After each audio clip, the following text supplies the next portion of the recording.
없이 살 수 없네. 죄인의 구주여, 그 귀한 몸의 피로 날 구속하소서. 우주의 사랑으로 들리신 보혈이 내 소망 나의 위로 내 영광 됩니다. 주 없이 살 수 없네. 나 혼자 못 서리. 힘없고 부족하며 지혜도 없도다. 내 주는 나의 생명 또 나의 힘이라.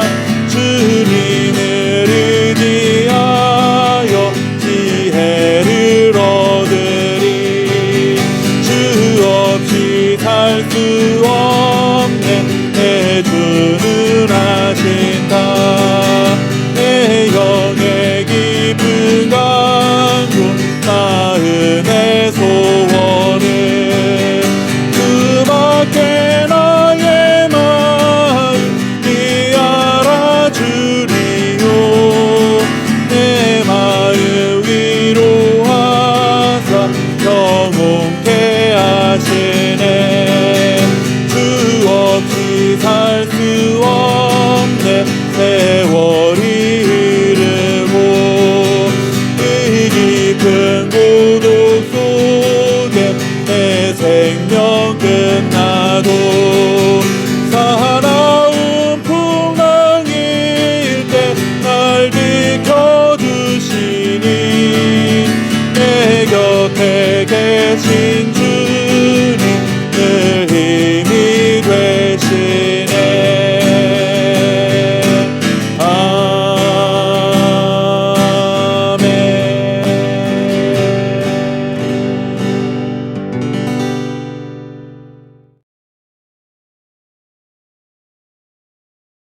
많은 사람들은 자기들의 겉옷을, 또 다른 이들은 들에서 벤 나뭇가지를 길에 펴며 앞에서 가고 뒤에서 따르는 자들이 소리 지르되 호산나 찬송하리로다. 주의 이름으로 오시는 이여 찬송하리로다. 오는 우리 조상 다윗의 나라여 가장 높은 곳에서 호산나 하더라. 아멘. 마가복음 11장부터는 예수님께서 마지막으로 예루살렘에 입성하시고 난 후에 일주일간의 사건을 기록하고 있습니다. 예수님께서 이 땅에 오신 이유와 목적이 가장 분명하게 드러나는 부분이라고 할 수 있는 것이죠. 마가는 하나님의 아들 예수 그리스도의 복음의 시작이라 하는 이 말씀의 선포로 마가복음을 시작했습니다. 복음의 시작이신 예수님께서 이제 마지막 절정을 향해 한 걸음 한 걸음 다가서고 계신 것입니다. 그동안 많은 가르침을 전해주셨고 많은 기적을 행하시면서 제자들과 사람들에게 자신이 메시아라는 사실을 간접적으로 알리셨지만 이제부터는 이전보다 훨씬 직접적인 방법으로 자신이 하나님이 보내신 메시아이심을 드러내기 시작하십니다. 그 첫 번째가 무엇인가 하면 나귀를 타고 예루살렘에 입성하는 것이었습니다. 예수님께서 나귀를 타고 예루살렘에 입성하신 이 장면을 두고 많은 사람들이 예수님의 겸손함이라고 가르쳐왔고 그렇게 배웠습니다. 그러나 이제 십자가를 향한 마지막 일주일의 시간을 시작하는데 갑자기 예수님께서 겸손하시다라는 것을 가르치기에는 조금 어울리지 않는 것 같다는 생각이 듭니다.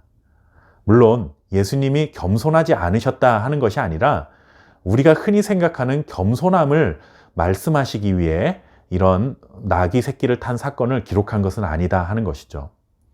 사실 예수님께서 나귀를 타고 예루살렘에 입성하신다 하는 것은 구약 스가랴 선지자를 통해 이미 예언된 말씀이었습니다. 하나님께서 스가랴 선지자를 통해 하나님이 보내신 메시아는 나귀를 타고 예루살렘에 임할 것이라고 예언했습니다. 그렇다면 예수님이 나귀를 타고 예루살렘에 입성하신 것은 겸손함 때문이 아니라 자신이 구약에서 예언된 유대인들이 기다려왔던 메시아라는 사실을 분명하게 드러내기 위함이었습니다. 이것은 오히려 예수님 자신의 신적 권위에 대한 자기 주장을 한 것입니다. 나귀의 주인이 쉽게 나귀를 내어준 것도 마찬가지입니다.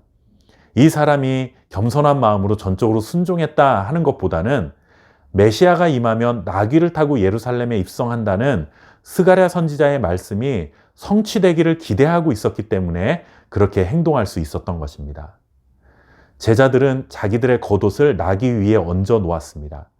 이 행위도 예수님을 왕으로 선포하는 행위입니다. 그리고 거기에 모여 있던 많은 무리들도 자기들의 겉옷이나 나뭇가지를 길에 펴놓고 지금 구원하소서라는 의미의 호산나를 외치게 됩니다. 결국 이 모든 것이 하나의 메시지로 집약됩니다. 바로 예수님은 하나님의 아들 메시아라는 사실입니다. 인류를 구원할 구원자가 드디어 예루살렘에 임했다는 것을 선포하는 모습들을 보여준 것입니다. 수백 년, 수천 년 기다려왔던 순간이 임박했으니 사람들의 마음이 얼마나 흥분되고 감격스러웠겠습니까? 그래서 그들은 옷을 깔고 그를 왕으로 맞이했고 나뭇가지를 흔들며 호산나를 연신 외치고 그가 구원자라고 고백한 것입니다. 이런 모습이 구원자이신 예수님을 맞이하는 당연한 모습인 듯 하지만 잠잠히 생각해 보면 사실 이렇게 환호할 만한 일이 아니라는 것을 깨닫게 됩니다. 사람들이 이렇게 환호한 것은 여전히 예수님을 군사적, 정치적인 메시아로 여기고 있다는 증거겠죠. 이제는 이방인들의 통치에서 자신들을 구원해내고 전쟁에서 승리할 것이라는 기대에 부풀어 이렇게 환호한 것입니다. 사실 예수님께서 이루실 구원은 모진 고통을 받으셔야 할 고난의 길이요, 생명을 내어놓아야 할 십자가의 길이었음에도 불구하고 사람들은 그저 환호하기에만 급급했습니다. 예수님은 더 이상 이들에게 화를 내지는 않으셨습니다. 8장에서 10장 사이에서는 이러한 비슷한 일들이 있었을 때면 화를 내시며 올바른 가르침을 전해주셨는데 이제 더 이상 그렇게 하지는 않으셨습니다.